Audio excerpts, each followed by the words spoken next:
সর্ষে ইলিশ। আজকে আমি সরিষা বাটায় ইলিশ রান্না করব।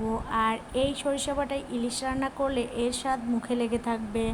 তো এখানে আমি হাফ কিলো ওজনের দুইটা ইলিশ মাছ নিয়েছি। একটা হাফ কিলো ওজনের থেকেও একটু কম হবে। তো এখন আমি মাছগুলো দেখেন কেটে নিয়েছি। এখানে কিন্তু 11 পিস মাছ হয়েছে। সরিষা বাটায় ইলিশ মাছ রান্না করলে কিন্তু ইলিশ মাছের গন্ধ কখনোই নষ্ট হবে না, আরও স্বাদ দ্বিগুণ হবে।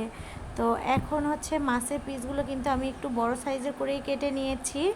আর ইলিশ মাছ কিন্তু একদমই বেশি ধোয়া যাবে না।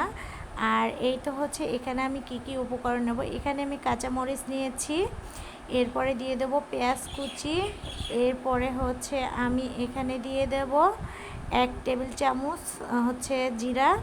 তো আমি আর একটু জিরা দিয়ে দেব। এরপরে হচ্ছে আমি দিয়ে দেব সরিষা। আমি এখানে কালো সরিষাটা ব্যবহার করেছি, আপনারা চাইলে হচ্ছে সাদা সরিষা, হলুদ সরিষাটাও ব্যবহার করতে পারেন। তো আমার ঘরে কালো সরিষাটাই ছিল।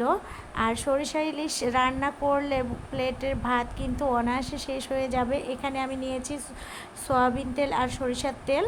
তো দুইটাই মিক্সড করে দিয়েছি যাতে যেন একটা ঝাঁঝালো ঘ্রাণ আসে সরিষার তেলের।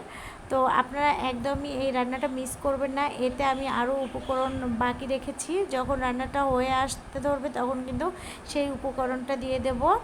আর এই তো হচ্ছে এখানে দিয়ে দিলাম বাটা মশলা, এরপরে হচ্ছে হলুদের গুঁড়া, স্বাদ মতো লবণ।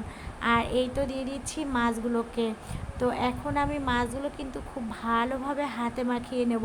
ইলিশ মাছ সবসময় হাতে মাখিয়ে রান্না করার চেষ্টা করবেন, তবে মশলা কষিয়ে রান্না করলে কিন্তু একটা আলাদা স্বাদ আসে। তবে হাতে মাখিয়ে রান্না করলে কিন্তু অরিজিনাল ইলিশ মাছের স্বাদ পাবেন। তো এখানে আমি এই যে হাতে মাখিয়ে নিচ্ছি। তো আরেকটা কথা বলতে চাচ্ছিলাম, আমি কিন্তু ফেস দিয়ে হচ্ছে ভিডিও বানাই। তো আমার ক্যামেরাম্যান যে সে আসলে অনেকটা অসুস্থ, তো আমি নিজেই হচ্ছে ভিডিওটা করে নিচ্ছি। আপনারা কেউ কিছু মনে করবেন না, ক্ষমার দৃষ্টিতে দেখবেন। আর এখানে আমার এই যে মাছটা কিন্তু খুব ভালোভাবে মাখানো হয়ে গেছে। আমি হাত ধুয়ে কিন্তু পানিটা দিয়ে দিলাম। আর এই হাতের পানিটা ধুয়ে দিলে কিন্তু তরকারির স্বাদ দ্বিগুণ হয়, আগের যুগের দাদি নানিরা বলতো। তো বুঝতেই পারতেছেন সরষে ইলিশ রান্না কতটা টেস্টি হবে। তো এখন হচ্ছে আমি ঢেকে দেব। আর ঢেকে দিয়ে কিন্তু বেশ কিছুক্ষণ অপেক্ষা করব। আর এই তো ফিরে আসলাম। তো এখন ঢাকনা তুলে দেখব। আর এই তো দেখেন বলক চলে আসছে। একদমই কিন্তু বেশি নাড়াচাড়া করা যাবে না, আমি আলতোভাবে কিন্তু একটু নেড়ে চেড়ে নেব। ঠিক আছে, ঝোলটা কিন্তু একদম গাঢ়ও হবে না আবার পাতলাও হবে না, মিডিয়াম সাইজের হবে। তো এরপরে দেখেন আমি কিন্তু এখানে বললাম না আর একটা উপকরণ দিয়ে দেবো, এই দেখেন আমি এখানে কিন্তু সরিষার তেল দিয়ে দিলাম। অবশ্যই কিন্তু সরিষার তেলটা লাগবেই এই রান্নাতে। আর সরিষার তেলটা দিলে কিন্তু অনেক সুন্দর একটা ফ্লেভার আসবে এবং ঝাঁঝালো লাগবে খেতে। তো আমি আবারও একটু নেড়ে চেড়ে নিলাম।